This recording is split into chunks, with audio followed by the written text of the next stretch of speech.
Good.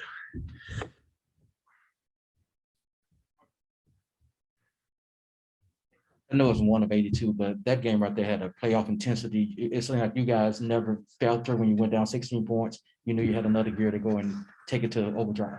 Yeah, I mean, obviously a huge win. Obviously we say the word resilient a lot.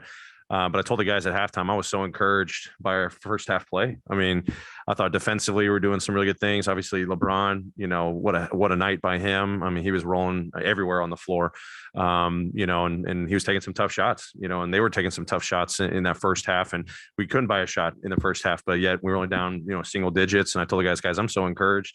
I love our defensive activity. I love how we're playing. We're going to take advantage of this at this halftime, figure out how to clean up a few things, but just find that spark in the second half, and credit to these guys. Really, I don't even have to tell them that. They know to go out there and just keep staying the course. Obviously, we couldn't get a shot to fall, I thought, early in the third quarter too, and they go up, with a big lead. We had to, I think, burn 2 timeouts there, but our guys just stayed positive. They knew we could just find a run. We just kept scrapping, came up with some loose balls there in the second half, big ones in the fourth quarter.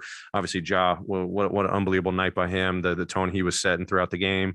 Thought I did some good things defensively too, in rotations and one-on-one defense. But when he got going, it just kind of fueled everyone else, and we kind of just broke loose there in that third quarter. And I mean, what a back and forth fourth quarter. So great execution down the stretch. Some situational stuff that you don't get a lot of time to practice, and our guys on the fly had to figure out, matchups, coverages, side out of bounds defense, underneath out of bounds defense. Heck of a game. So many times we've seen when LeBron plays like that, he could just put teams away. What does it say about Ja that when you needed him to deliver after all those LeBron makes, that he was able to do that? I mean, it says so much about him. Obviously, he's had moments like this early in his career, but this one especially going against, LeBron, who's having a heck of a night himself. Just going toe to toe, especially, Ja's confidence shooting the 3, tacking downhill, getting to the free throw line, moving the ball, in transition, getting the pace going for us. I mean, it says a lot. We've said it since day one. He's built for moments like this. But I thought he really impacted the game on both sides of the floor. Obviously, everyone's going to talk about his scoring tonight, but, I thought, moving the ball defensively, 2 block shots, 2 steals, 10 rebounds, like he just filled up the stat sheet. And obviously when it was time for him to go make a bucket, he stepped up with tons of confidence and drilled some big shots for us. So huge impact. What a heck of a game. And obviously this is just one of many moments we're going to see out of him and this team.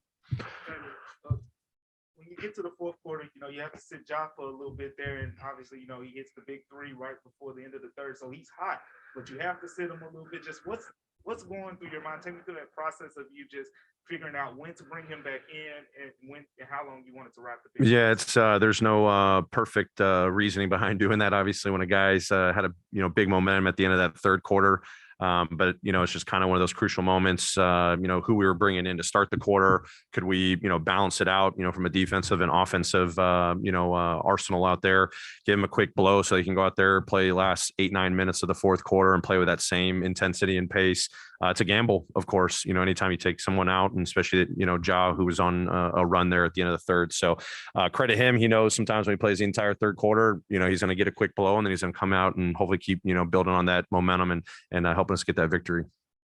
Coach, how is Desmond Bane? We saw him come out of the game, go to the locker room. He came back into the game, but was that an injury that we kind of saw maybe at the end of that Phoenix Suns game that he's kind of dealing with? Yeah, he just took I can't remember if it was a knee. He just got knocked into his thigh.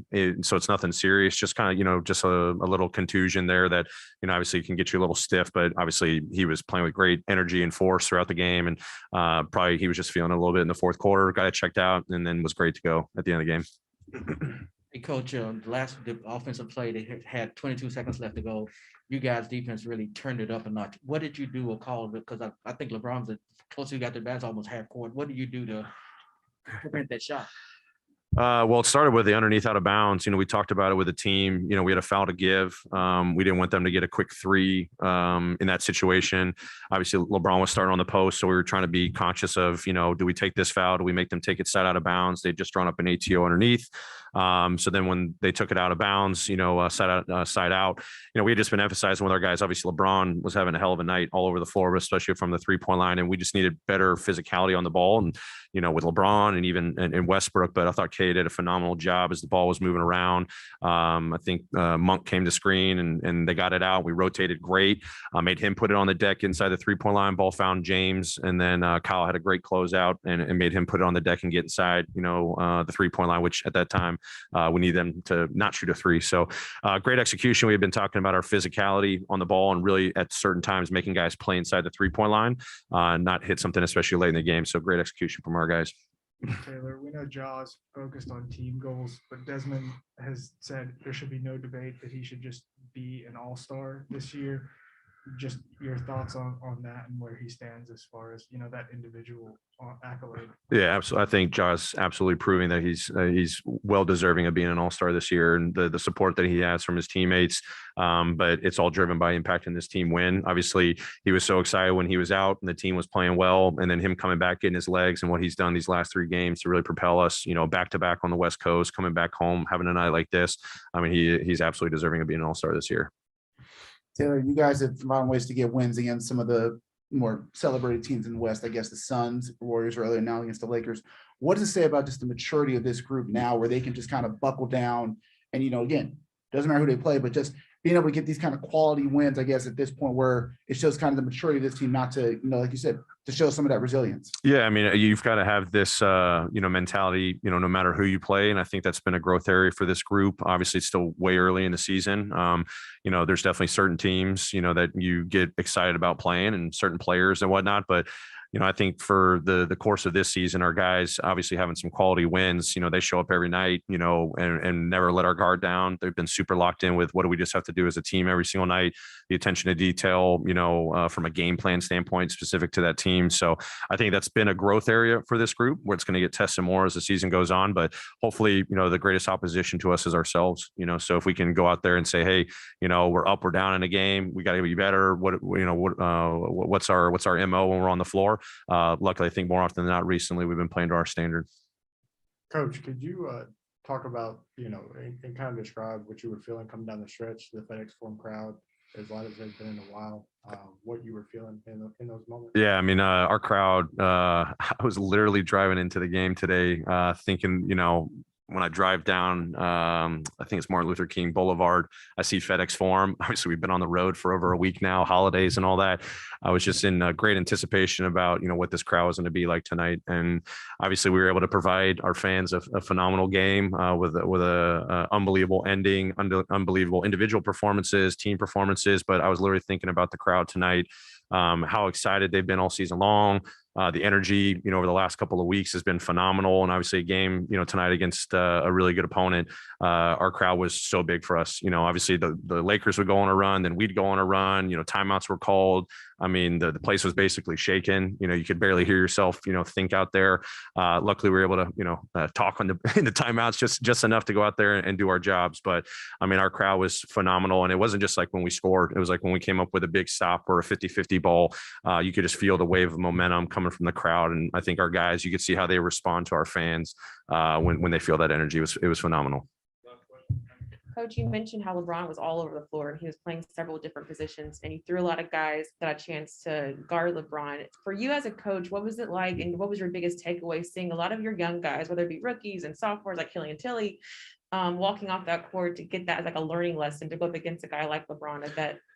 Yeah, I mean, you're going to learn a lot when you play LeBron James, both defensively and offensively. I thought he did a lot of great things defensively too. LeBron, he made it hard on us, his physicality, his activity off the ball. When they were in switches, he was creating havoc for us on our offensive end. But, defensively for our guys, I think back to our first game, we had, Dez as the primary matchup. Kay got, a bulk of that tonight.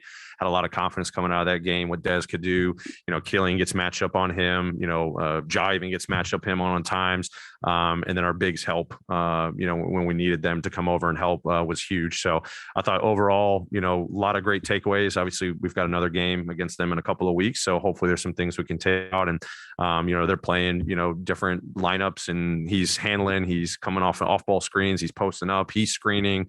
But I thought for the most part, our guys did a phenomenal job understanding the situation, what needed to be done to get just enough stops despite his great performance tonight. Great. Thanks, everyone.